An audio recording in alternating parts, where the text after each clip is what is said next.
I think it's pretty safe to say, I don't think I've known anyone who doesn't like chicken marsala. You go on the internet, go to YouTube, go to Google, anywhere you want, and there's chicken marsala recipes coming out your ears. Today, we're gonna make, as far as I'm concerned, the ultimate chicken marsala with pork. My dad's favorite. Of course, then again, my dad had like 5 or 6 favorites. Anyway.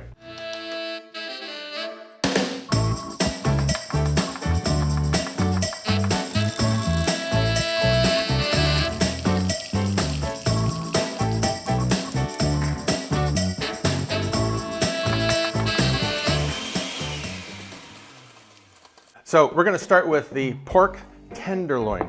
These are ubiquitous, they're everywhere. Sometimes they come in a package of 2, sometimes they come just in a package of 1, but they're about 3.5, 3 3/4, almost up to 4 pounds each, sorta. But in general, 1 will feed 4 people. So for this one, we're gonna use just 1. Traditionally, you use some sort of like a button mushroom. I'm gonna use Cremini. So they start off even smaller than that, then they grow bigger, and then when you see them about that size, you see baby bells or Cremini, which everybody knows, and then they get bigger, and then they get bigger, and then they get bigger, and then that's when they're sold as portobello mushrooms. So it's basically these are portobello mushrooms. But the big difference is, if you remove the stem, you see those brown gills? Right? When they become portobello, they become really, really dark brown, almost black. And those will make your sauce really dark. So if you want a really dark sauce, you can use portobello, but I prefer using these because they don't make the sauce that dark. Then we're gonna use some shallot. You can use green onion, scallion. You can use finely chopped red onion, yellow onion if you don't have shallot. I like the shallot because it's not as delicate as a green onion and not as pungent as an onion. Some recipes call for thyme, some recipes call for no herb whatsoever. I like a little bit of fresh rosemary. And in this dish, if you're gonna use rosemary, use the fresh, don't use the dried stuff. Garlic. No, I'm not doing an Emerald Hill here. We're not gonna be putting that much garlic in here, but I chop a lot of garlic because I use a lot of garlic, and I just sort of chop it as a little tip, put it into some oil. Don't press down the garlic too much because you don't want it completely compressed. You want little holes in there for the oil to go down. Keep it away from air, and that'll last for like 2, maybe 3 days if you use a lot of garlic like I do. Marsala. Marsala is actually a fortified wine from Sicily that was introduced to everybody else by a British merchant in the late 1700s. And this one actually is from the original house. The first guy, Vincenzo Florio, who did Marsala. You can also buy sweet or dry Marsala. So we'll get into that. There's 2 schools of thought. Some olive oil, flour for dredging the pork, salt and pepper as usual, cold butter, because life is better with butter, a little bit of sherry vinegar, and of course a little bit of flat leaf Italian parsley. If you can't find flat leaf, you can use the curly stuff. This has much more flavor and looks nicer, much more traditional. So we're gonna start with the shrooms. And what we wanna do is just slice them. When you slice them, you wanna slice them, for me anyway, I like them about, not quite 1/4 of an inch, not quite 1/8 of an inch. What is that, 3/16? Don't do the Martha Stewart thing and get a ruler. Just kind of eye it. I've seen recipes, you'll find recipes where they'll start with the mushrooms first, and they'll basically make what amounts to almost like a mushroom sauce first. Some will make the sauce, some will just saute the mushrooms first. Others will use chicken stock, and others will not use anything except the marsala, and then thicken the sauce at the end with some butter. Now, why do I call this the ultimate? Because of this. This is like magic. No, it's not Jell-O, but it acts like it. This is demi-glace. This stuff is like stock of the gods. Demi-glace, which we do make in another episode from scratch, takes 2 days, but you can buy this sometimes. Lots of stores will have different brands. For me, the only one I feel comes the absolute closest to homemade is one called Bone Works, and it's W-E-R-K-S if you're looking for it. And you just get this amazing concentration of flavor that gives this dish this depth and umami that you just don't get from just the wine and some butter, or the wine and some chicken stock. You can actually put wild mushrooms in here if you like shiitake. You can put some oyster mushrooms. You can put a mixture, actually. If you use something like a fresh morel, you could do that too. That would obviously be, then you'd probably say pork with morel sauce because they're so pungent. And now we're gonna do the shallot. So when you go buy shallots, you know, they range in size from like ridiculously large ones, which you'll get sometimes, and then other ones which are really tiny, tiny, itsy bitsy. Just sort of, you know, get what you can get. Sometimes there isn't anything else. Use as much as you like. Remember, the recipe is a suggestion. And you'd say, well, one shallot doesn't give you very much. Well, look at this. I mean, you get like a third of a cup from one shallot. And when it cooks, they're gonna reduce in size a bit too. Remember, they're gonna get softer. So, I don't know, whatever the recipe says down there, even though I wrote it, I don't remember. This looks like about a third of a cup. And again, it doesn't have to be exact. Again, you want to use fresh rosemary for this. There's nothing wrong with dried rosemary per se, if you use it in something that's going to cook for a while, because they're dried out, right? So they need to rehydrate. And if you're just going to be doing something very quickly in a pan, this is technically a saute. It's called a saute, or to jump, because you're like tossing things in the pan. That's where the verb comes from. But you want an herb that is fresh because you need it to be tender. You don't want to be biting on like little pine needles and stuff. In this dish, I like just a touch, really. I mean, I'm not even going to use the whole thing. And again, even though it's fresh, you want to chop it up, and you want to chop it up as finely as possible, because there's nothing worse than getting a piece of rosemary stuck in your tooth, and you're talking to people, and you're so you don't want to go through that. This is about a half teaspoon, so it's really not very much, but you want that marsala coming through with the mushrooms and whatnot, and you want that little fragrance in the background of the rosemary. You don't want like a rosemary sauce. Okay, pork tenderloin is the filet mignon of the pork. So we're gonna just use one for this recipe. And they pretty much come, no matter the brand, the same way, which is that. But the one thing that they don't do is remove this part right here. And it's a little shiny, right? It's got sort of like a silver hue to it. And that's called silver skin. It has nothing to do with money. It is nature's all protein natural gum. You could chew on this till the cows come home, and it's just totally inedible. It's like rubber. I'm gonna get rid of the fat here too, because we're making scallopine, or in French would be escalope. And it means thin slices, right? This is the head over this side. This is the tail over on this side. They leave this little bit on. And so I'm just gonna cut that off, but we're gonna use it. What you wanna do for this is, depending on the width of your fingers, for me, I use about 2, right? I want a bit about yay big, or thick, I should say, right? So we're gonna get 1, 2, 3. Now, even though I'm saying 2 fingers or 1 finger, depending on your finger, if the tenderloin is tapering outward or inward, you have to adjust how big of a piece you're cutting, so that way the volume of each piece is about the same size, right?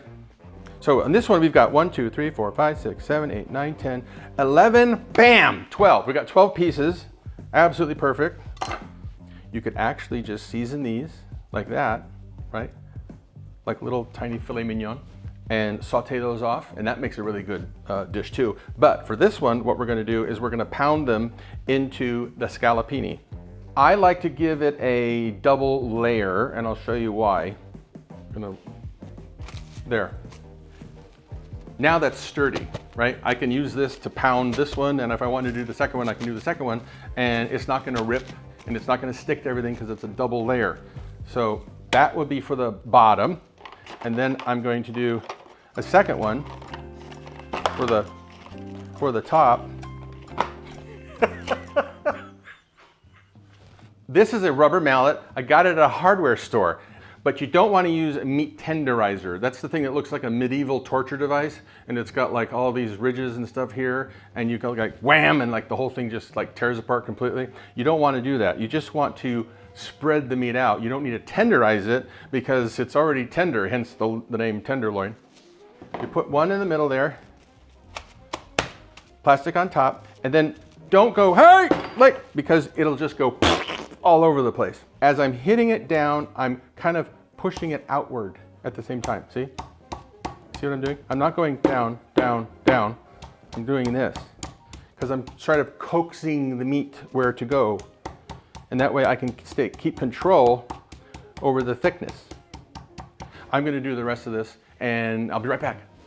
Lay out the meat right up next to each other, just like that. Then you take your salt, and again, we're always using kosher salt, diamond kosher salt, because it's just easiest to work with. And you hold it up high as you can. If you want to go up here, you can go up here. But you definitely don't do it down here. You want to do it up here because you get more spread. I'm going to keep this hand dry and clean because I'm going to go back into the salt. I don't want to use both hands and then from raw meat go back into my salt or my pepper. Now, I like to use an 8-inch cake pan for flouring or doing the 3-stage method with flour, egg, and breadcrumbs or panko or whatever, because this is a 2-inch high side, and you can use it in such a way that the flour doesn't get all over the place. It stays nice and contained in there. So we have our flour, I don't know, it's about a half cup. Doesn't really matter how much it is. You just need enough. Another trick, most of the time, or not all the time, pretty much all the time, people will say, dredge in flour, add to pan, saute until brown. Well, okay, usually that's what you get, right? That's technically dredged. But you got a ton of excess flour on there. You really don't need all that flour. And so what you want to do is put the piece of meat in your hand and, I don't know, treat it like a baby's bottom. Flip it over. Now, look at the difference, okay? The reason for the flour is twofold. One, you want it to help brown the meat because pork isn't going to brown as much as, say, beef. Neither is chicken, obviously.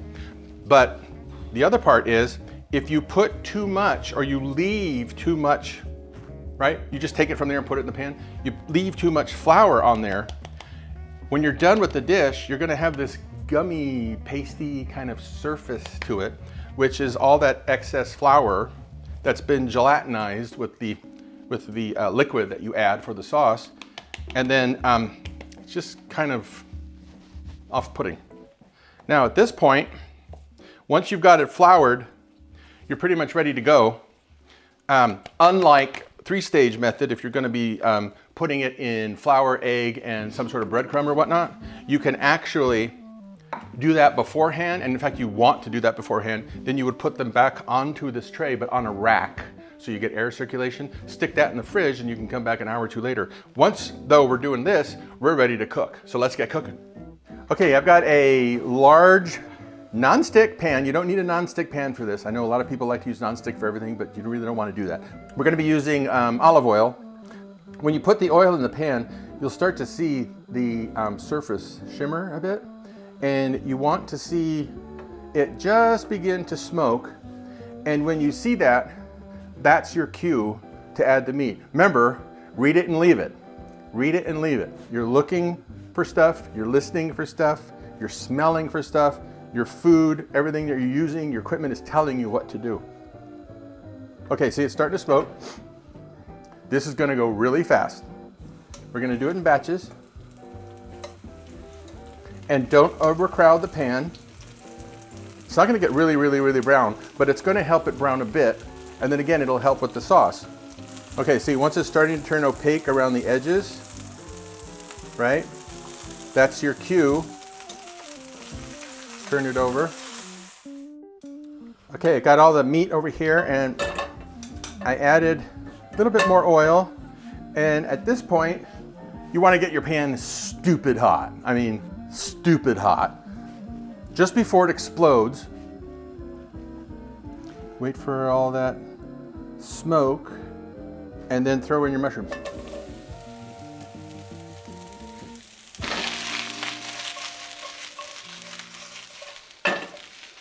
Okay, why do I say stupid hot? When it comes to mushrooms, mushrooms are like pretty much all water for the most part, right? If you make the pan as hot as you can get it, you throw the mushrooms in there, two things happen. One, you evaporate that liquid as soon as it starts coming out. And because you're evaporating it that fast, number two, you get caramelization, which equals flavor. Once they're nice and tender, at that point is when you now add your shallot, garlic, and rosemary. And because this dish goes so fast, just add them all at once, okay? I'm not adding the shallot first because the shallot would burn. A little bit of garlic. I like garlic. Cook them until they're nice and tender, and it doesn't take very much because they're chopped very fine. At that point, we're gonna add marsala. Now, you remember, when we were talking before, I said there's sweet and there's dry marsala. Two schools of thought. Some people like the sweet marsala in this dish. Some people like the dry marsala in this dish. If you like the dry, go ahead and use the dry. I like the sweet. Sometimes I actually combine the two. Shh, that's another secret, don't tell anybody. But I'm gonna make it with the sweet this time.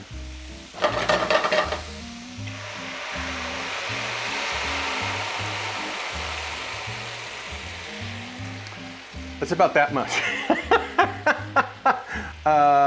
That's about a cup. Okay, so now the marsala is reduced about by half. I still have it on high heat. And now we're going to add the magic. Demi-glace just takes this to a whole new level. Now, if you wanted to do a nice creamy sauce, there are recipes where you can add, instead of the demi-glace at this stage, you can add cream, and then you would end up doing a cream reduction sauce, or it would be a marsala cream sauce. But, and I've done that too, actually. In fact, you can add demi-glace and cream if you want, but I'm doing it more in the traditional way. And I really like just the purity of flavor that you get from the demi-glace and the marsala together. Right? Isn't that gorgeous? Remember, every time you reduce something, you intensify the flavor. You don't want to reduce it too much because then it starts to get sort of sticky and tacky and gluey because of the natural gelatin in there. But you want to bring it up to a boil, reduce it just a bit, and then at that point, we're going to add the pork back in and really just warm it through. We're not going to cook it again. It's pretty much cooked by now because of holdover heat.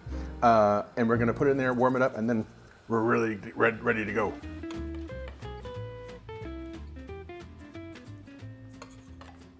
Look at that beautiful, rich sauce.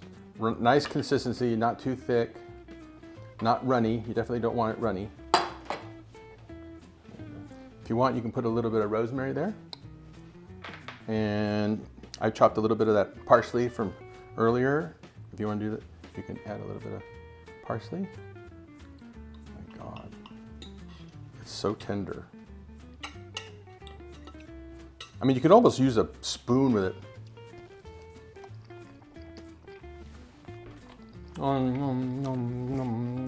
It's like a time machine. I'm going back to when I was 13, 14 and tasting this for the first time in my dad's favorite Italian restaurant.